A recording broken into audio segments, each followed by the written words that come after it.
Okay.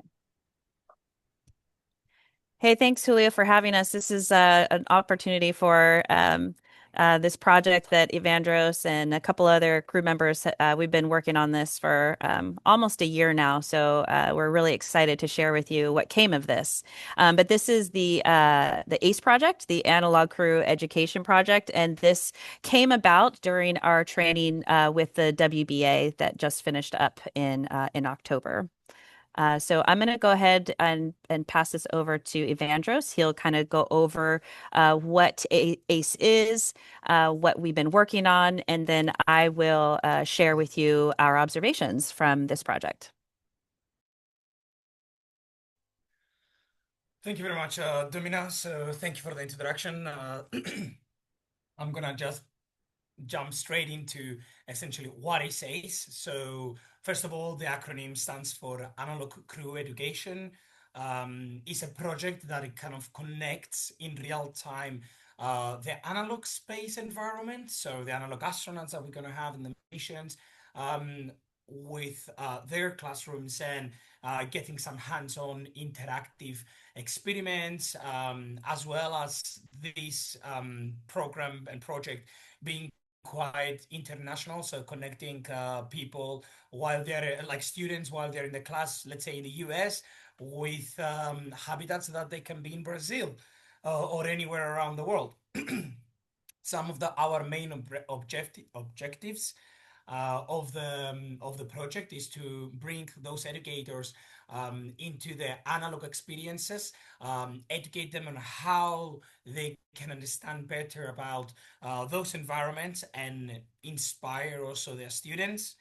We are looking to support the next generation as our main target, um, bringing out those astronauts, those space explorers, enthusiasm generally into the space field.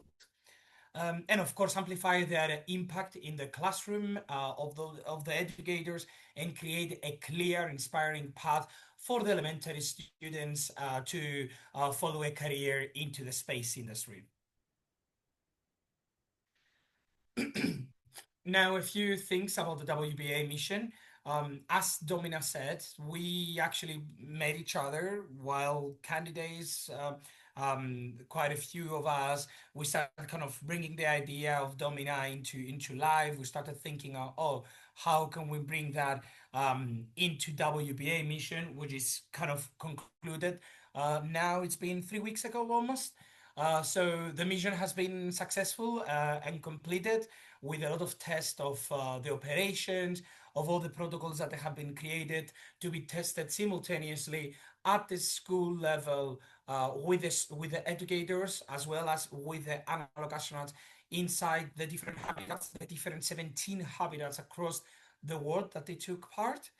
Um, w- During that period, there was a documentary as well, kind of capturing those mission experiences and the stories of the crews, giving that kind of um, proper outreach that is required as well for these missions and achievements.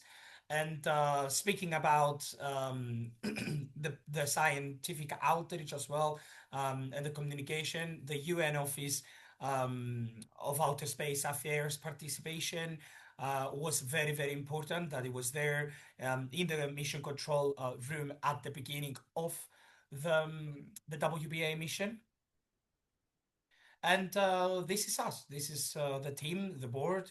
Of course, our president, Domina Stamas, our vice president and educator research coordinator, Bev Berekeyan, our secretary and analog crew coordinator, Lucas Alteret, and finally myself, the treasurer and operations and logistic manager, Evandros Theodosiou, and of course some of our advisors and supporters, Jackie Bloomer, who she has been helping with the content and the digital media managing of the project, as well as Diallo Wallace, who was there to give not just his knowledge and experience of our project, but also talk to the educators and inspire them, as well as to the analog crew participants to give them that kind of unity and advise them on their roles. Domina, do you want to take a bit further on the project vision and where are we looking to get further Yeah. from the Yeah, I can project? go ahead and talk about the future. So, WBA obviously was a one-time deal so far. And so we saw so much benefits in this project that we want to extend it further. And our long-term vision is essentially getting educators into analogs and engaging with their students directly, having teachers lead missions, having that participation going further into the classroom. And again, it's engaging students on a larger scale globally to pursue careers, not just to be an astronaut, but to see themselves in any facet of the space industry. They can see themselves as a medical officer. They can go and become a doctor. They can go and be an engineer. They can. There's so many things that they could do outside of even a journalist. Anything that they see themselves in can come from an analog because there's so many different roles that are played in that.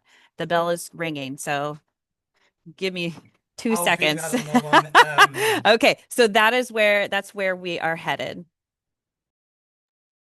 Yes, and in general, we're also targeting for the engagement of the educators themselves, looking to bring this project as a continuous professional development asset as well for the educators, where they can learn more about the environment of analogs, create and have that kind of direct connection between the classroom and the space research that is happening.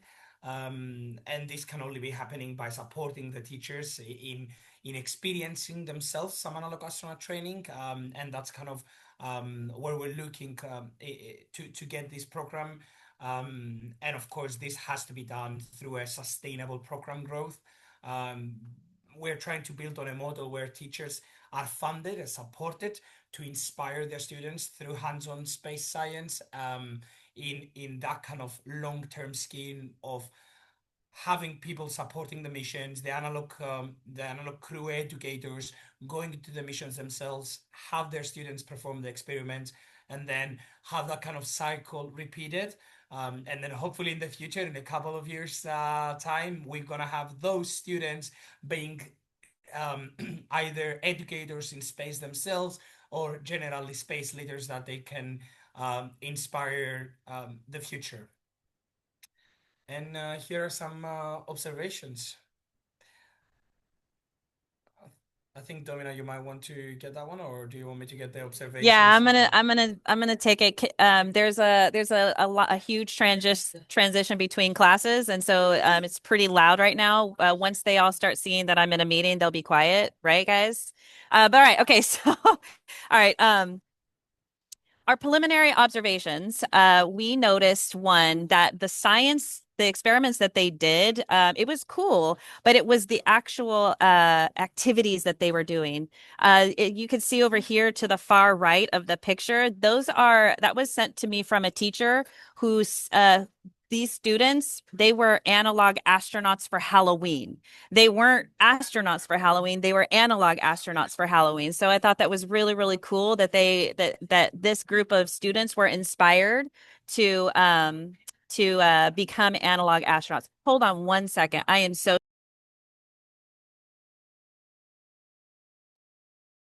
I'll take it until Domina is back. So, um, as you can see, there was quite a bit of engagement from the students, which was very, very encouraging. And the next thing that we also noticed it was that a lot of those students went beyond the curriculum. They asked their teachers to, oh, can we do more? Can we check more? Can we experiment more?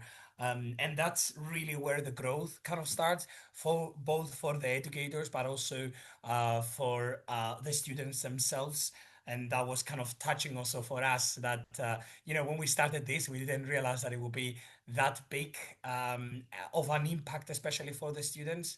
And yeah, that was great, Domina. So, one of the things we have not collected our quantitative data yet. We are still working on those surveys from teachers. We're still working on those surveys and feedback from the students. But our qualitative observations, we're seeing what the teachers were doing with them, and there were two teachers who actually ran their own analogs in the evening, and they ran simulations. They did all this cool stuff that was supported and inspired by the world's biggest analog. Also, too, some schools, I think Julio, I think from Habitat Mart, they one of the schools here in Sacramento actually engaged with a local school in Brazil, and they had pen pals. So they were able to contact a school, and they actually got to communicate with a local school in Brazil through Habitat Mart. So seeing this and experiencing these teachers who have reached out and have done really amazing things with this has been really inspiring. And there's one, Evandros, go ahead and I think to the next slide. Um, yes, I wanted to share with you. So one of the teachers actually put together this video, and I want to show you what came of this from one of the educators.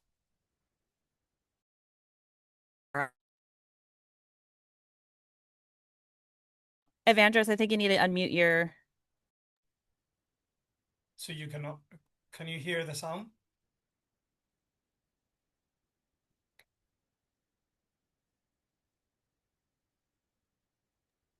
I believe it's necessary to share again with marking the option of audio. Yeah. Yes, let me try to share Okay. it again my Okay. screen. Just a second. So while he's working out the audio on that, a lot of teachers engaged with astronauts, and so it was a really good opportunity for teachers to reach out to their astronaut community and engage with those students.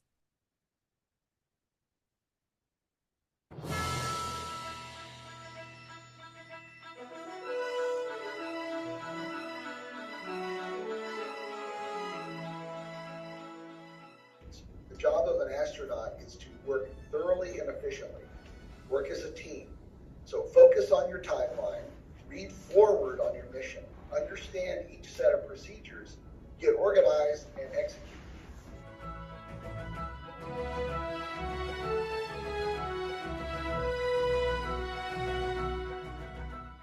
You must remember that you are licensed amateur radio operators.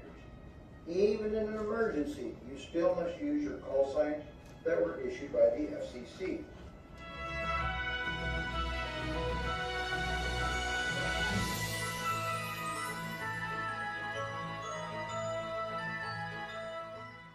Good luck to you. Godspeed. Take care of each other. All right. So tough. All you need to do is you could please gather with your mission team. Oh my God.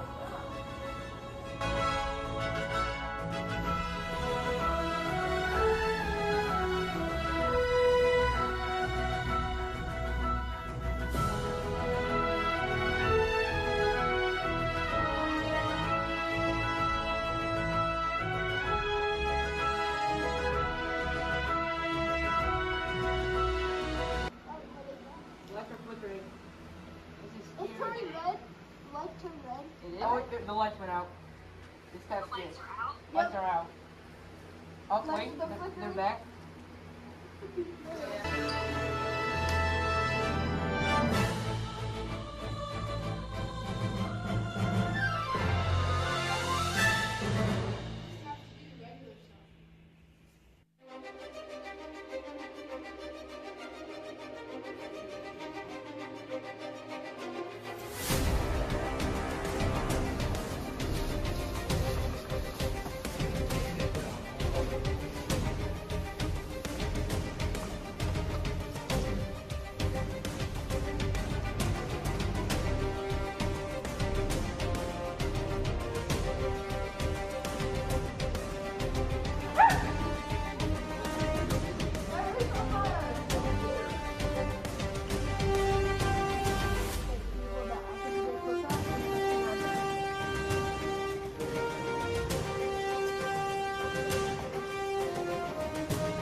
going to have to feel very, very quickly.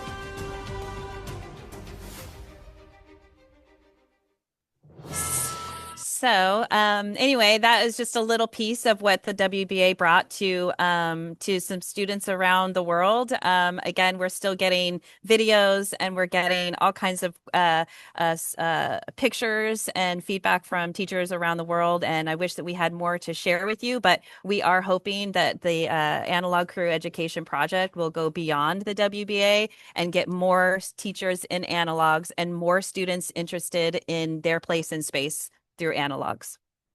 And thank you for your time.